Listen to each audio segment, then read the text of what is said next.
ಇದ್ದಾಗ ಯಾವ ಸಂಘದ ಪ್ರಯೋಗ ಶಾಲೆ ಅಂತ ಹೇಳಿಕೊಂಡು ಹೇಳ್ತಾರೆ. ಸತ್ಯ ಕೂಡ ಹೌದದು.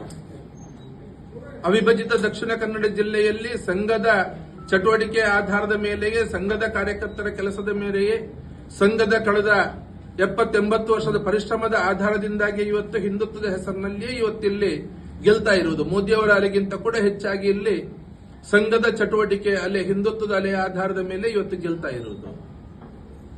ಆದರೆ ಆ ರೀತಿ ಗೆದ್ದು ಬಂದಂತಹ ಶಾಸಕರು ಕೂಡ ಅದಕ್ಕೆ ಸರಿಯಾಗಿ ಪ್ರತಿಕ್ರಿಯೆ ತಕ್ಷಣ ಕೊಟ್ಟದ್ರ ಅಂತ ಕಾಣಲಿಲ್ಲ. ನಿನ್ನೆ ಮೊನ್ನೆ ಒಂದಷ್ಟು ಜನರ ಪ್ರತಿಕ್ರಿಯೆಗಳು ಬರ್ತಾ ಇದೆ.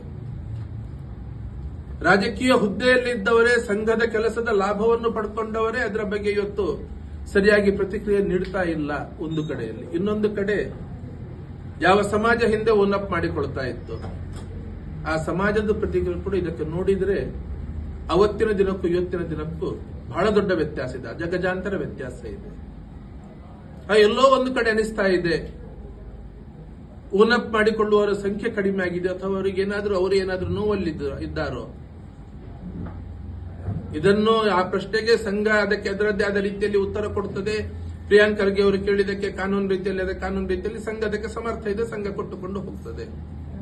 ಆದ್ರೆ ಇನ್ನೊಂದು ಭಾಗದಲ್ಲಿ ಯಾಕೆ ಸಂಘದ ಬಗ್ಗೆ ಈ ಮಾನಸಿಕತೆ ಸಮಾಜ ನಿರ್ಮಾಣ ಆಗ್ತಾ ಇದೆ ಅನ್ನೋದ್ರ ಬಗ್ಗೆ ಕೂಡ ಸಂಘ ಬಹುಶಃ ಯೋಚನೆ ಮಾಡ್ತದೆ. ಹಿರಿಯರು ಇದರ ಬಗ್ಗೆ ಗಮನ ಕೊಡ್ತಾರೆ, ಇದರ ಬಗ್ಗೆ ಯೋಚನೆ ಮಾಡ್ತಾರೆ ಅಂತ ಹೇಳಿಕೊಂಡು ನಾನು ತಿಳ್ಕೊಳ್ತೀನಿ. ಯಾಕಂತ ಹೇಳಿದ್ರೆ ನಾನಿವತ್ತು ಚಟುವಟಿಕೆಯನ್ನು ದೂರ ಇರಬಹುದು, ಪರಿವಾರ ಸಂಘಟನೆಯ ಆ ವ್ಯವಸ್ಥೆಯಿಂದ ದೂರ ಇರಬಹುದು. ಆದ್ರೆ ಅದರ ಏನು ಸಿದ್ಧಾಂತ ಇತ್ತು, ವ್ಯಕ್ತಿ ನಿರ್ಮಾಣದಿಂದ ರಾಷ್ಟ್ರ ನಿರ್ಮಾಣ, ಅದು ಯಾವ ಕಾಲಕ್ಕೂ, ಯಾವತ್ತಿಗೂ, ಯಾವುದೇ ದೇಶಕ್ಕೂ, ಯಾವುದೇ ಸಮಾಜ ಕೂಡ ಅದು ಅನಿವಾರ್ಯ. ಪರಿಪೂರ್ಣರಾದಂತಹ ವ್ಯಕ್ತಿಗಳು ಯಾವತ್ತಾಗ್ಲಿಕ್ಕೆ ಸಾಧ್ಯ ಇಲ್ಲ. ಆದ್ರೆ ದೇಶಕ್ಕೋಸ್ಕರ, ಸಮಾಜಕ್ಕೋಸ್ಕರ ಈ ರೀತಿ ಮುಡಿಪಾಗಿಟ್ಟಿರುವಂತಹ ವ್ಯಕ್ತಿಗಳ ಆ ಸಮಾಜದಲ್ಲಿ, ಆ ದೇಶದಲ್ಲಿ ಇದ್ರೆ ಮಾತ್ರ ಆ ಸಮಾಜ ಮತ್ತು ದೇಶ ಉನ್ನತ ಸ್ಥಾನಕ್ಕೆ ಹೋಗ್ಲಿಕ್ಕೆ ಸಾಧ್ಯ ಇರುವಂತದ್ದು. ಹಾಗಾಗಿ ಆ ಚಟುವಟಿಕೆಯಲ್ಲಿ ಯಾವತ್ತೂ ನ್ಯೂನ್ಯತೆ ಬರಬಾರದು. ಅದನ್ನು ಓನಪ್ ಮಾಡುವ ಸಮಾಜ ಎಲ್ಲೋ ಕುಸಿತಾ ಇದೆ ಅಂತ ಹೇಳಿದಾಗ ಅದರ ಬಗ್ಗೆ ಸಂಘ ಖಂಡಿತ ಅದರ ಬಗ್ಗೆ ಗಮನ ಕೊಟ್ಟು ಮತ್ತೆ ಅದನ್ನು ಸರಿ ಮಾಡುವಂತಹ ಪ್ರಯತ್ನ ಮಾಡ್ತದೆ ಅಂತ ಹೇಳಿಕೊಂಡು ಈ ಸಂದರ್ಭದಲ್ಲಿ ನಾನು ಹೇಳಲಿಕ್ಕೆ ಬಯಸ್ತೇನೆ.